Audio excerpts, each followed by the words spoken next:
The air on Exegol is thick with the scent of ozone and ancient decay. As Darth Vader's shuttle touches down on the barren, lightning-scarred surface, the Dark Lord feels a coldness that even his cybernetic suit cannot shield him from. He has come here on his master's orders, chasing whispers of a hidden Jedi enclave. But as the ramp lowers, the silence of the wasteland is deafening. There are no Jedi here, only the hum of distant machinery and the oppressive weight of the Darkside. Suddenly, the ground beneath the Sith temple trembles. Massive stone monoliths grind together, sealing the entrance to the subterranean vaults. Above, the sky darkens as a fleet of star destroyers, ships Vader has never seen, descend from the clouds, their weapons locking onto his lone shuttle. A holographic projection flickers to life in the center of the clearing. It is Palpatine, but his face is twisted into a mask of cruel disappointment. "You have become a liability, Lord Vader," the Emperor's voice rasps, echoing off the jagged crags. "I sense your hesitation. Your thoughts dwell on the boy. You seek to replace me, but you lack the resolve to remain a Sith." Vader ignites his crimson blade, the hum echoing in the sudden stillness. He realizes too late that this was never a mission, it was an execution. From the shadows of the temple, the Sith Eternal guards emerge, their pikes crackling with lethal energy. The Emperor's laughter chills the air as the transmission begins to fade. Vader is isolated, outgunned, and trapped on a world that does not exist on any star chart. The red glow of his lightsaber reflects off his mask as the first wave of assassins lunges forward. Vader raises his blade to parry the strike, realizing with grim certainty that the master he served for decades has just signed his death warrant, and the hunt has officially begun. The heavy blast doors of the Exegol vault slam shut with a thunderous echo, cutting off the thin light of the surface. In the oppressive dark, Darth Vader stands alone. But he is not truly alone. From the surrounding galleries, the chanting begins, a low, rhythmic drone of the Sith Eternal. These are not mere soldiers. They are zealots, trained in the dark arts and armed with weapons specifically designed to short-circuit his life support systems. "Did you think your suit made you a god, Vader?" A voice booms through the intercoms. Is the lead cultist, Oki of Bestun, watching from a secure observation deck. To the Emperor, you are merely a broken machine. And today, the machine is decommissioned. The first wave of Sovereign Protectors strikes. Their electro-pikes hiss, clashing against Vader's crimson blade in a shower of sparks. Vader moves with a desperate, predatory grace. He does not fight with the cold precision of a commander. He fights with the raw, unbridled fury of a man who has lost everything. Every swing of his lightsaber is a scream of defiance against the master who discarded him. He uses the Force to collapse massive stone pillars, crushing dozens of cultists, but the numbers are overwhelming. A stray bolt from a disruptor rifle hits his chest plate, causing his respirator to wheeze and stutter. His vision flickers. The darkness of the vault is closing in, and for the first time in years, Vader feels the cold touch of fear. He realizes that Sidious didn't just want him dead. He wanted him to die knowing he was utterly replaceable. Vader drops to one knee, his mechanical breathing becoming labored and erratic as a second circle of guards closes in. As the cultists raise their blade for the final blow, Vader feels something ignite deep within his soul. A surge of hate so powerful it begins to crack the very foundation of the temple. The chamber vibrates with a low, terrifying hum. As the Sovereign Protectors close in, Vader doesn't retreat. He explodes upward. A massive shockwave of Force energy ripples outward, throwing the cultists against the jagged walls like ragdolls. This isn't the calculated anger of a Sith apprentice. This is the volcanic fury of Anakin Skywalker with nothing left to lose. Vader's movements become a blur of crimson light. He carves through the elite guard, his blade severing limbs and melting armor with terrifying efficiency. Every labored breath from his damaged respirator fuels his connection to the dark side. He reaches out with the Force, gripping the heart of a high priest and crushing it through sheer will. The chanting of the Sith Eternal turns into screams of pure terror. They expected a trapped animal. They found a god of war.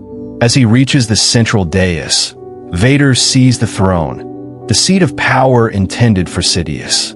To the cultists watching from the shadows, the realization sinks in. The Emperor made a fatal mistake. He didn't send Vader here to die. He accidentally unleashed a monster that no longer recognizes its master.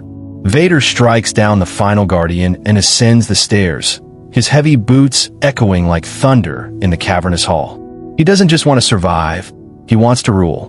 By seizing the throne of Exegol, Vader gains access to the planet's ancient technology and the secret communication arrays that link to the Imperial fleet. He connects his suit to the central hub, overriding the security protocols. The screens flicker to life, revealing the massive fleet hidden beneath the ice.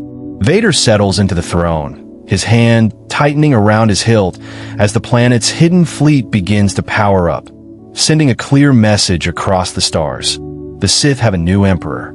Deep within the command hub of the Sith Temple, Vader's mechanical hand plugs directly into the ancient interface. The power of Exegol flows through him, cold and electric. On the surface, the ground begins to crack and moan.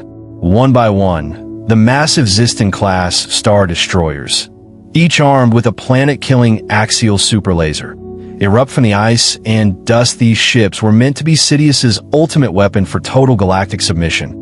But now, they belong to the apprentice he discarded. Vader's breathing is steady now, rhythmic and terrifying. He transmits a priority red signal across the Imperial holonet, bypassing the Emperor's encryption. On the bridges of Star Destroyers from Coruscant to the Outer Rim, the flickering image of Darth Vader appears. He does not offer a choice, he issues a decree. Any officer who remains loyal to Palpatine is now an enemy of the true Sith. The Imperial High Command is thrown into total chaos. Fleet Admiral Piett and others are forced to choose sides in a heartbeat as the Exegol fleet jumps into hyperspace. Vader doesn't target the rebellion. He targets the Imperial shipyards at Quat. In a blinding flash of red energy, the secret fleet arrives, their super lasers charging with enough power to split continents. The Imperial loyalists scramble their TIE fighters, but they're hopelessly outclassed by the sheer scale of the Sith Eternal's firepower. Vader watches from the bridge of his new flagship, his eyes glowing with a yellow hue behind his mask. He is dismantling his master's empire piece by piece, burning the old world to build something far more terrifying. The chain reaction has begun, and the galaxy's established order is melting away in the heat of a Sith civil war. As the first Imperial shipyard explodes into 1,000,000 shards of molten metal, Vader receives an urgent transmission. A fleet of rebel cruisers has just dropped out of hyperspace, caught directly in the crossfire. The galaxy is screaming. From the deep shadows of the Inner Rim, Palpatine has unleashed the Shadow Wing. Monstrous, force-sensitive abominations and ancient Sith war beasts that tear through hull plating like paper. These are not soldiers. They're the living manifestations of the Emperor's desperation. Vader watches the tactical feeds as his own Sith Eternal fleet is swarmed by these Darkside horrors. He realizes that Sidious is willing to burn the entire galaxy to ashes if he cannot rule it. Among the chaos at the Quat shipyards, the rebel fleet is being decimated. Princess Leia and Mon Mothma watch in horror as their cruisers are ripped apart by entities that shouldn't exist. Suddenly, all rebel comms are overridden by a heavy, rhythmic breathing. It is a sound that usually brings death, but today it offers a terrifying bargain. Rebellion. Vader's voice echoes through their cockpits, cold and urgent. The Emperor has abandoned all reason. His monsters will consume us all. Lower your shields and align your vectors with my fleet. We fight together or we die apart. The hesitation in the Rebel Command Center is palpable. To trust Vader is madness, but to refuse is suicide. Luke Skywalker, sensing the genuine conflict and the sheer scale of the darkness rising from Coruscant, makes the call. The X-Wings fall into formation alongside the Sith Star Destroyers. It is a sight that would have been impossible merely days ago. The red blades of the Empire and the white fire of the Rebellion turning their guns toward the same target. But as they prepare to jump to the capital, the Force ripples with a sickening surge. As the combined fleet enters hyperspace, Luke gasps, sensing a darkness so vast it feels as if the stars themselves are being extinguished, and he realizes Palpatine has been waiting for them to arrive. The stars over Coruscant bleed into white streaks as the Sith Eternal fleet rips back into real space. Thousands of Ziston-class Star Destroyers block out the suns, their jagged hulls casting long, terrifying shadows over the Ecumenopolis. This was the moment Sidious had planned for decades, the return of the Sith as the ultimate masters of the galaxy. Pause. But the man standing on the bridge of the lead vessel is not a loyal apprentice. He is a vengeful shadow. Vader stands at the viewport, his hands clenched behind his back. Behind him, the bridge crew, a mix of terrified cultists and defected Imperial officers, work in a silence so thick it feels physical. Target the planetary shields, Vader commands, his voice a low, mechanical growl.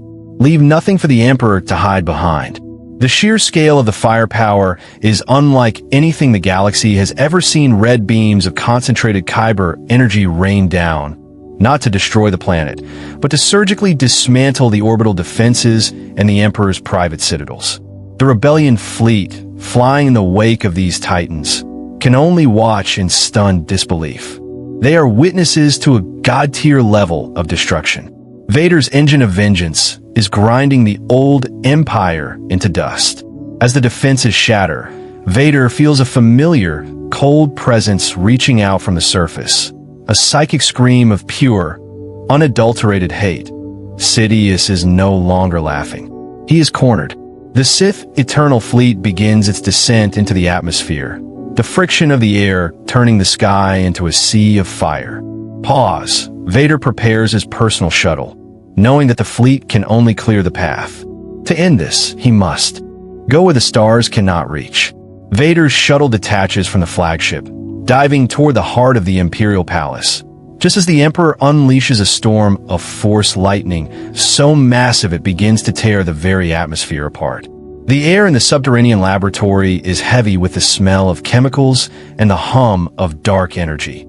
Darth Vader's boots strike the cold, metallic floor with a rhythmic finality as he enters the central chamber. Everywhere he looks, there are glass vats, monstrosities of flesh and bone, failed clones of the man who ruined his life. At the center of this nightmare stands Palpatine. No longer the composed statesman or even the arrogant Emperor. He is a frantic shadow of his former self, his eyes glowing with an unstable, sickly yellow light.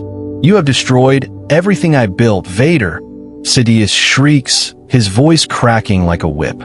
"You would throw the galaxy into chaos for a moment of petty revenge?" Vader does not slow his pace. He ignites his blade, the red glow illuminating the scars on his helmet. "Not revenge, Sidious." Pause. Vader's voice is a deep, resonant rumble. "Justice." The clash is instantaneous. The sound of their lightsabers meeting is like a thunderclap in a confined space. Sidious moves with an unnatural, flickering speed, his movements powered by a desperate need to survive. He lashes out with waves of Force lightning, the purple bolts arcing across the room and shattering the cloning vats. Green fluid spills across the floor, mixing with the smoke and debris. Vader, however, is a wall of relentless iron. He takes the hits, his cybernetic systems groaning under the electrical strain, but he refuses to yield. As the duel intensifies, the sheer power of the Darkside begins to destabilize the laboratory's core. Vader realizes that killing Sidious's current body is not enough. The Emperor's spirit will simply migrate to another vessel, another clone, continuing the cycle of horror forever. To stop him, the entire facility and the dark essence within it must be vaporized. "I have more bodies, Skywalker," Sidious cackles, sensing Vader's intent. "I am eternal. You are merely a dying machine." Vader catches the Emperor's blade in a lock, forcing their faces inches apart. Pause. He can feel the heat of the sabers and the malevolence radiating from his master. He knows what must be done. He reaches out with his free hand and grips the central power regulator of the life support Vats. With a massive surge of the Force, he crushes the machinery, intentionally overloading the reactor. The surge of energy backflows directly into Vader's own chest plate, short-circuiting his respirator and sending a lethal jolt through his remaining organic heart. The Emperor's eyes widen in genuine terror. He tries to pull away, but Vader's grip is like a vice. The Dark Lord ignores the sparks flying from his own mask. He ignores the failing of his lungs. He focuses every last ounce of his will on pinning Sidious to the center of the blast zone. Then we shall be eternal together. In the void, Vader growls. The reactor reaches critical mass. A blinding white light begins to consume the room, melting the vats and disintegrating the clones. Sidious screams, a high-pitched, soul-shattering sound that echoes through the Force as his physical form is torn apart. Vader feels the heat, but for the first time in 20 years, the coldness of the suit is gone. He feels the presence of his son, Luke, far above in the sky, and for a fleeting second, the shadow of Anakin Skywalker returns to his eyes. The explosion ripples through the foundation of the palace, a shockwave that can be felt across the entire planet. The heart of the Sith is gone. The labs are nothing but a charred crater. Beneath the rubble, the heavy, rhythmic breathing that has haunted the galaxy for decades finally goes silent. The duel is over. The master is dead, and the apprentice has finally found his peace at the highest possible cost. As the dust settles over the ruins of the palace, a single, flickering transmission from Vader's flagship reaches the rebel fleet, a final command that will change the course of galactic history forever. The silence following the explosion at the Imperial Palace is more deafening than the blast itself. High above Coruscant, the massive Ziston-class Star Destroyers hang motionless, their weapons cold, their crews waiting for a signal that will never come from Palpatine. On the bridges of the rebel cruisers, General Leia Organa and Luke Skywalker watch the sensors with bated breath. The darkness that had choked the Force for decades has suddenly, violently, vanished. But the threat of the Exegol fleet remains. Thousands of planet-killing ships still orbit the capital, a dormant monster that could destroy the New Republic before it is even born. Suddenly, every screen in the combined fleet flickers to life. It is not the face of a Sith Lord that appears, but a simple, pre-recorded command code embedded with a vocal override. To all vessels of the Exegol lineage, the voice of Darth Vader echoes, sounding weary but strangely calm. The master is dead. The cycle is broken. I reclaim my name and my soul. The Sith are no more. Across the sky, the unthinkable begins to happen. The massive Star Destroyers do not turn their guns on the rebellion. They do not attempt to flee into the unknown regions. Instead, their internal reactors begin to hum with a deliberate, cascading overload. Vader had known that as long as this technology existed, the temptation of the dark side would remain. He had programmed a dead man's switch into the very heart of the Exegol navigation computer. One by one, the Titans of the Sith Eternal begin to vent plasma, their hulls glowing with an internal fire. He's doing it, Luke whispers, his eyes stinging as he feels a final, peaceful ripple in the Force. He's finishing it all. The sky over Coruscant ignites as thousands of ships detonate in a synchronized display of raw power. It is not an act of war, but a mass purification. The debris burns up in the atmosphere, falling to the planet below as a rain of shooting stars. Pause. For the citizens of Coruscant, who had lived in the shadow of the Empire for 20 years, the night sky is filled with the light of a new dawn. The instruments of galactic genocide are being transformed into a celestial celebration of freedom. The chain reaction spreads through the hyperspace lanes, reaching the hidden shipyards back on Exegol. The ancient Sith world, the source of so much misery and corruption, is rocked by a series of seismic shifts as its hidden factories and cloning vats are consumed by the same self-destruct code.